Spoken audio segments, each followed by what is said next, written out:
Greetings, everybody. Welcome to the latest edition of Conceptual Astrophysics, a series of videos in which we show how to set up and solve introductory astronomy problems. I'm your host, Dr. Christopher Sorolla. Today we're taking a look at something called unit analysis. In other words, how can you change from one set of expressions of units to another for a particular quantity? And why would we want to do that? Well, the reason why we might want to do it is usually pretty simple. We'd like to understand it better. Quite often, numbers in astronomy, as you can probably expect, are literally astronomical. They're huge. Although there are some cases when you're studying what makes astronomy go, you'll also encounter very tiny numbers. In either case, we'd like to bring the numbers to a level where we can get a better feel for what they mean. And so while, say, meters or kilometers, miles, say for distances, are commonplace things to use, they're not always very understandable or appropriate for astronomy, even though they might perfectly be correct. And that's something else to make sure that's clear here.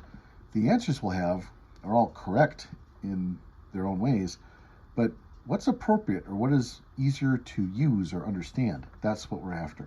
So let's do 3 different types of examples. We'll do some distance, we'll do some time, and we'll do mass, as those are all pretty basic kinds of quantities that we run into when studying the solar system.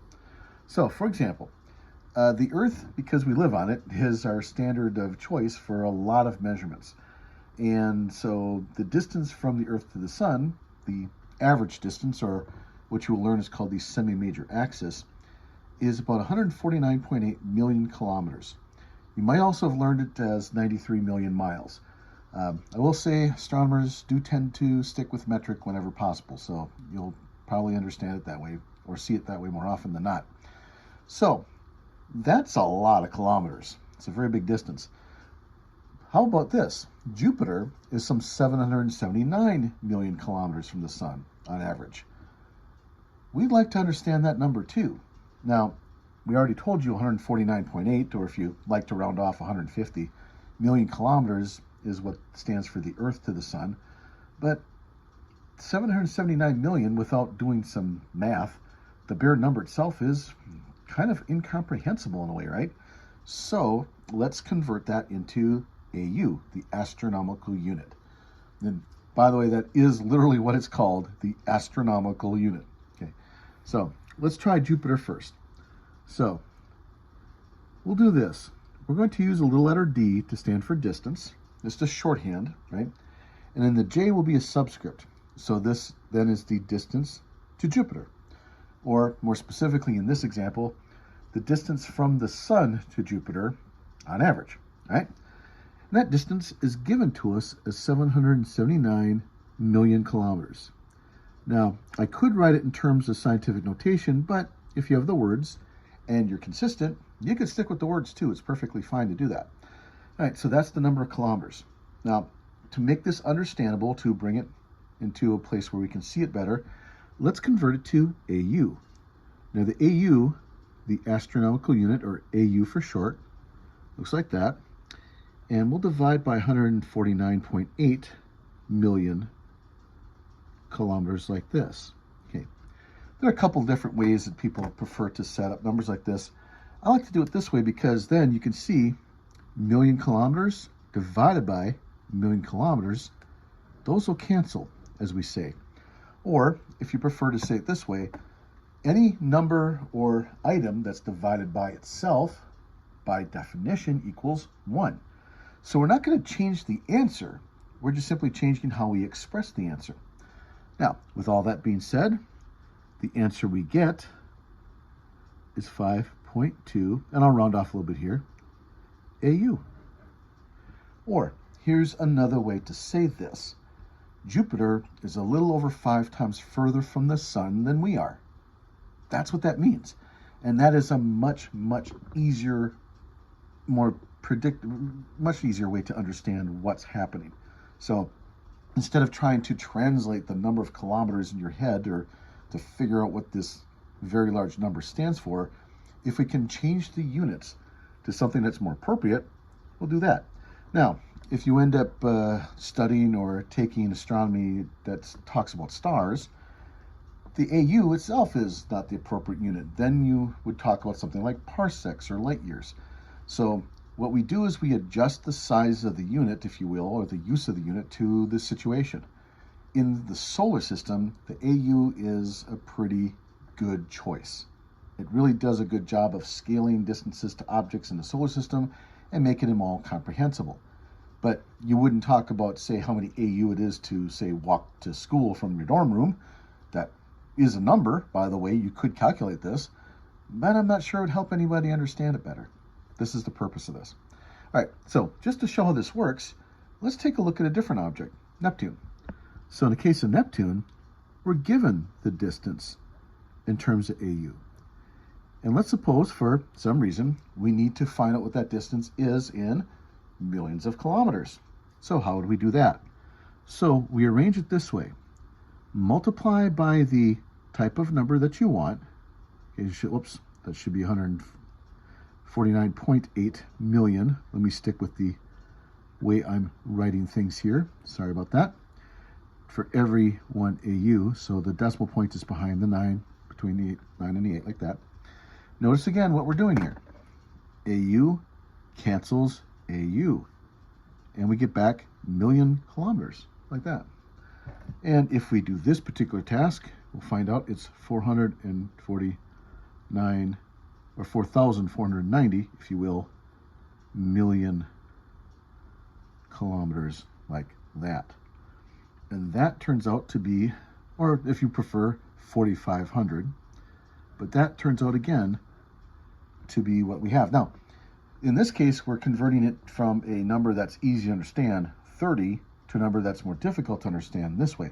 But there are other reasons. There are many reasons why you might need to know a number in a unit that's not necessarily comprehensible or makes life a little bit harder. We've got other reasons besides just comprehensibility to check out units and numbers. But here's a way to flip back and forth. And here's the main lesson we're taking from this. To convert a unit, I want to get rid of the unit that I have and ensure that I keep the unit I want. And notice how this plays out then in any calculation we make. Now, let me go through a few more examples with other kinds of quantities. I'll go through them a little bit faster now that we've sort of established the process, but it's also good to sort of see how this works again. A few more examples won't hurt us. And it's good to take a look at some of the common types of numbers you'll experience. All right, so let's talk about time. And again, let's take a look at solar system objects. So the orbit of the Earth takes 1 year about the sun. That's a definition, right? Or roughly 365 and 1/4 days. And that's sufficiently rounded off enough that it's good. So we'll use that. Now, if we track the orbit of Mercury about the sun, its orbital period is 88 days. How many Earth years does that take? So let's go ahead and check out Mercury. Now, we'll use capital P for orbital period. That's a common thing in astronomy. And I'll put ME for Mercury here to stand for Mercury. Okay? And we are given 88 days. Now, again, same approach. We multiply and divide by this conversion factor to retain what we want and get rid of what we don't want. So we want to have it in years. So multiplied by a year, divide by 365 and 1/4 days, like that. Okay? And to make sure there's no confusion, I'll keep writing out the word days. There we go. When I do this, we get 0.24. Or roughly, not quite a quarter of a year long. By the way, if you think about it, that makes a little bit of sense, and should. On average, roughly, 1 month on Earth is 30-ish days, right? And if you look at Mercury's orbit, it's just shy of 90, or just shy of 3 months. There's 12 months in a year. 3 out of 12 is, of course, a quarter. So to get a result where Mercury's year, or excuse me, its orbital period is in terms of years like that, about a quarter of a year, that makes some sense. All right, let's do this backwards. And again, there are many reasons to express answers or numbers in a variety of different units. Sometimes it is to make things more comprehensible. Sometimes you have other reasons, or maybe in one case, one kind of unit is more comprehensible, but in another case, the other version of it is. So let's try it for Mars. So I'll say MA for Mars. So orbital period of Mars, like that. And the orbital period of Mars is 1.88 Earth years. Okay. Now, I do want to emphasize this as I'm going along, that it is Earth years, not Mars years. We're comparing everybody else to the Earth, notice. We did that for distance. We're doing it here for time. We'll do it in a moment for mass. So all the comparisons are compared to the Earth. Why? Well, we live here. No other real reason. All right, so in this case, we want to get days, right? And get rid of years. So, again, years, divide out years, come up with days.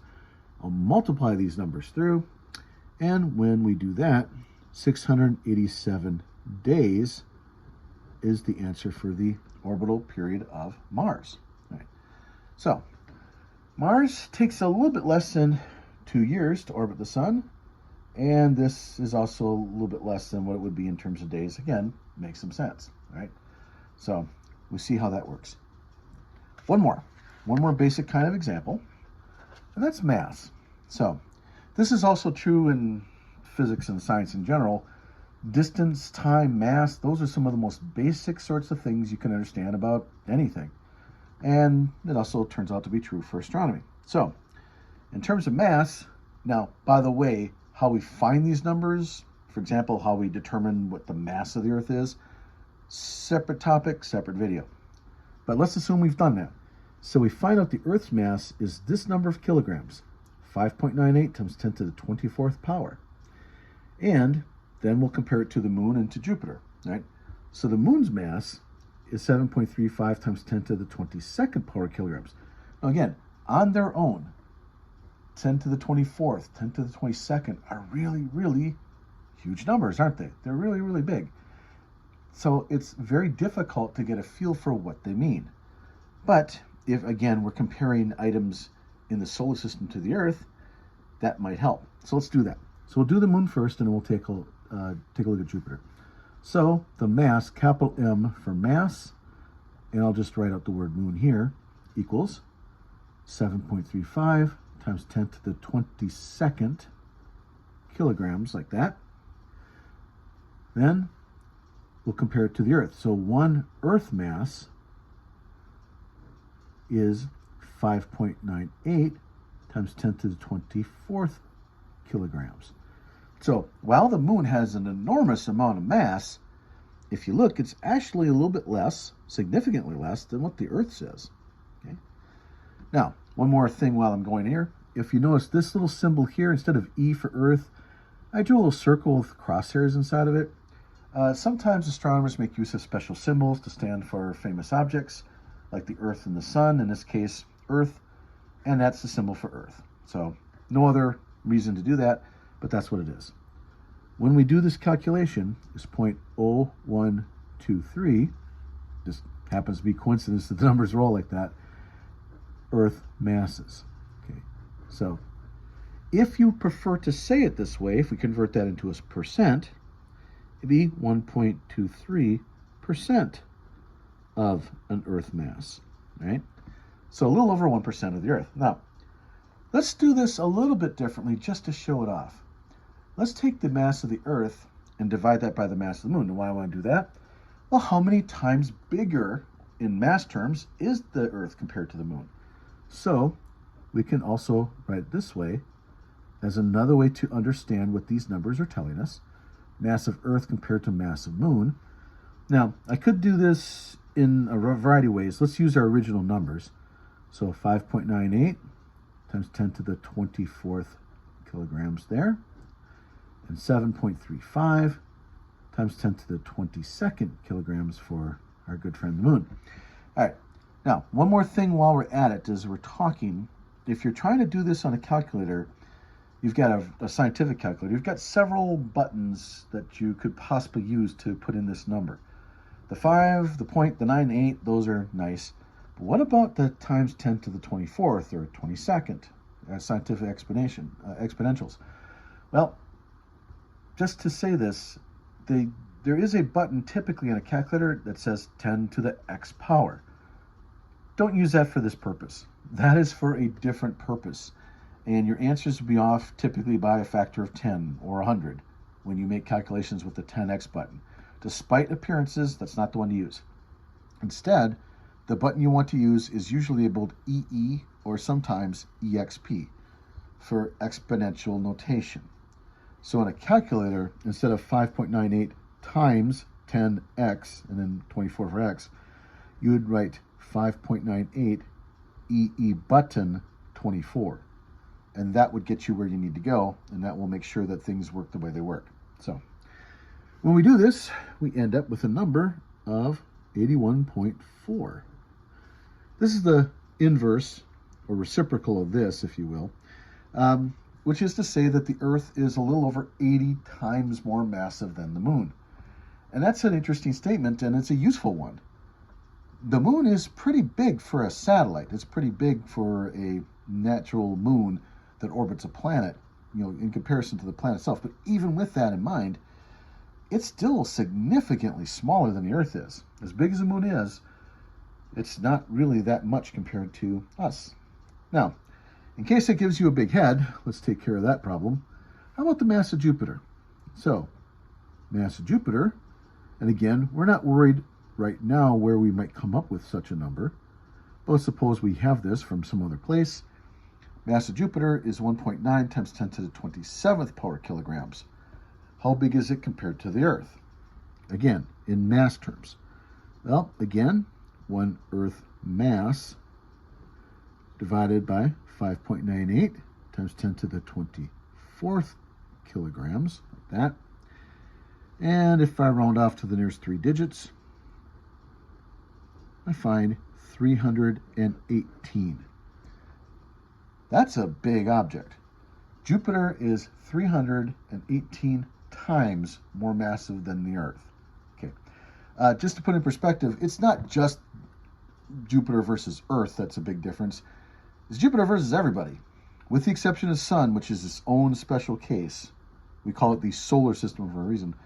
But if you're talking about planets, moons, asteroids, comets, dust particles, every other thing you can think of in the solar system, Jupiter by itself has more mass than everybody else combined. Easily. It's not a contest. There's the Sun, which is 99.9% of the solar system all by itself. But if you're talking about planets and all the other bits of things that are around, Jupiter pretty much is the rest. And so, at least from a distance, our solar system will look like a star and a big planet. And a lot of tiny other things if you could see them. So that gives you kind of a feel for what Jupiter counts for. And in general, here again, lessons are always this. Whenever you do unit conversions, however you're doing the calculation, arrange it so that you get the thing you want and you cancel the thing you're trying to take care of. All right. Thank you everybody for your attention. This has been Conceptual Astrophysics with Dr. Sorolla. Clear skies, everybody.